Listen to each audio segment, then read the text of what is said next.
Recording by Ashley M. The Wonderful History of Peter Schlemihl, The Man Who Lost His Shadow, by Adelbert von Chamisso, translated by Frederick Henry Hedge. Chapter 9. I sat there without shadow and without money, but a heavy weight was taken from my bosom. I was calm. Had I lost my love, or had I in that loss felt myself free from blame, I believe that I should have been happy. But I knew not, however, what I should do. I examined my pockets. I found yet several gold pieces there. I counted them and laughed. I had my horses below at the inn. I was ashamed of returning thither. I must, at least, wait till the sun was gone down. It stood yet high in the heaven. I laid myself down in the shade of the nearest trees and fell calmly asleep. Lovely shapes blended themselves before me in charming dance into a pleasing dream. Mina with a flower wreath in her hair floated by me and smiled kindly upon me. The noble Bendel also was crowned with flowers, and went past with a friendly greeting. I saw many besides, and I believed thee too, Chamisso, in the distant throng.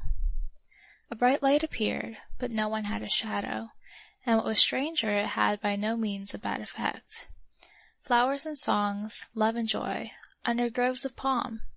I could neither hold fast nor single out the moving, lightly floating, lovable forms, but I knew that I dreamed such a dream with joy, and was careful to avoid waking.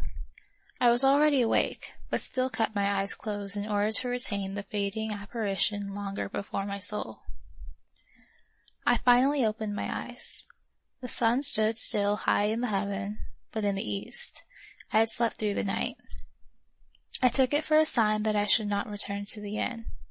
I gave up readily as lost what I yet possessed there, and determined to strike on foot into a neighboring path, which led along the wood-grown foot of the mountains, leaving it to fate to fulfill what it had yet in store for me.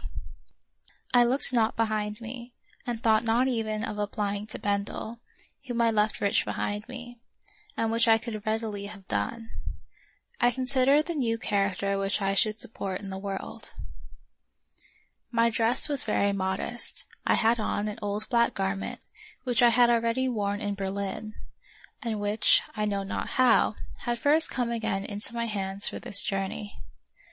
I had also a travelling cap on my head, a pair of old boots on my feet.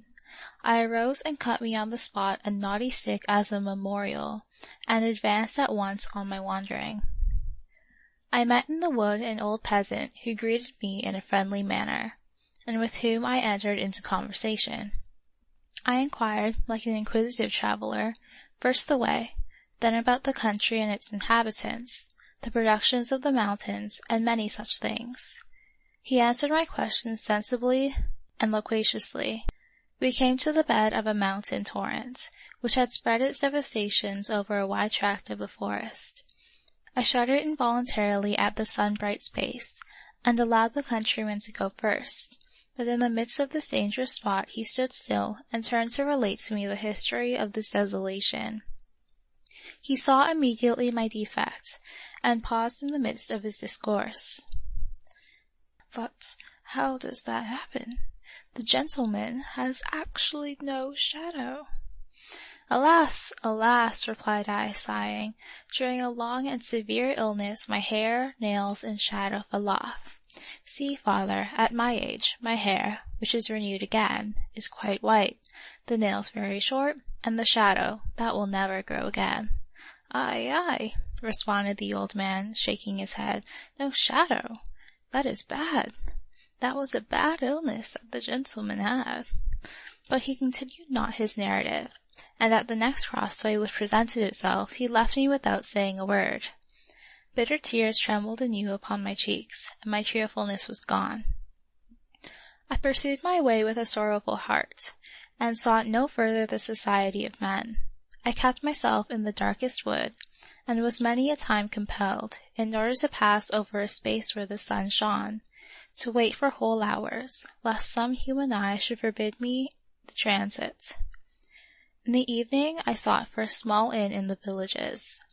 I went particularly in quest of a mine in the mountains, where I hoped to get work under the oath, since, Besides that my present situation made it imperative that I should provide for my support, I had discovered that the most active labor alone could protect me from my own annihilating thoughts. A few rainy days advanced me well on the way, but at the expense of my boots, whose soles had been calculated for the Graf Peter and not for the pedestrian laborer. I was already barefoot. I must procure a pair of new boots. The next morning I transacted this business with much gravity in a village where was held a wake, and where in a booth old and new boots stood for sale. I selected and bargained long. I was forced to deny myself a new pair, which I would gladly have had, but the extravagant demand frightened me. I therefore contented myself with an old pair, which were yet good and strong, and which the handsome, blonde-haired boy who kept the stall, for present cash payment handed to me with a friendly smile, and wished me good luck on my journey. I put them on at once, and left the place by the northern gate. I was sunk very deep in my thoughts, and scarcely saw where I set my feet, for I was pondering on the mine, which I hoped to reach by evening, and where I hardly knew how I should propose myself. I had not advanced 200 strides when I observed that I had got out of the way. I therefore looked round me, and found myself in a wild and ancient forest where the axe appeared never to have been wielded. I pressed forward still a few steps, and beheld myself in the midst of desert rocks which were overgrown only with moss and lichens, between which lay fields of snow and ice. The air was intensely cold. I looked round. The wood had vanished behind me. I took a few strides more, and around me reigned the silence of death. The ice on which I stood extended itself boundlessly, and a thick, heavy fog rested on it. The sun stood blood-red on the edge of the horizon. The cold was insupportable. I knew not what had happened to me. The benumbing frost compelled me to hasten my steps. I heard alone the roar of distant waters. A step and I was on the ice margin of an ocean. Innumerable herds of seals plunged rushing before me in the flood. I pursued the shore. I saw naked rocks, land, birch and pine forests. I now advanced for a few minutes right onwards. It was stifling hot. I looked around. I stood amongst beautifully cultivated rice fields, and beneath mulberry trees. I seated myself in their shade. I looked at my watch. I had left the market town only a quarter of an hour before. I fancied that I dreamed. I bit my tongue to awake myself. I closed my eyes in order to collect my thoughts. I heard before me singular accents pronounced through the nose. I looked up.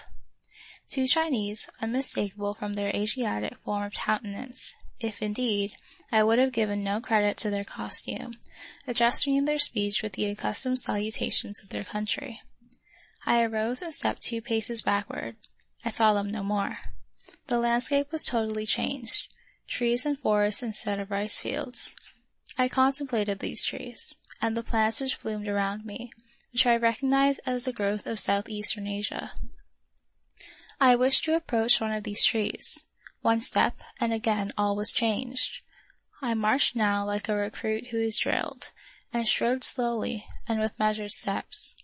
Wonderfully diversified lands, rivers, meadows, mountain chains, steppes, deserts of sand, unrolled themselves before my astonished eyes. There was no doubt of it. I had 7-leagued boots on my feet. End of Chapter 9. Recording by Ashley M.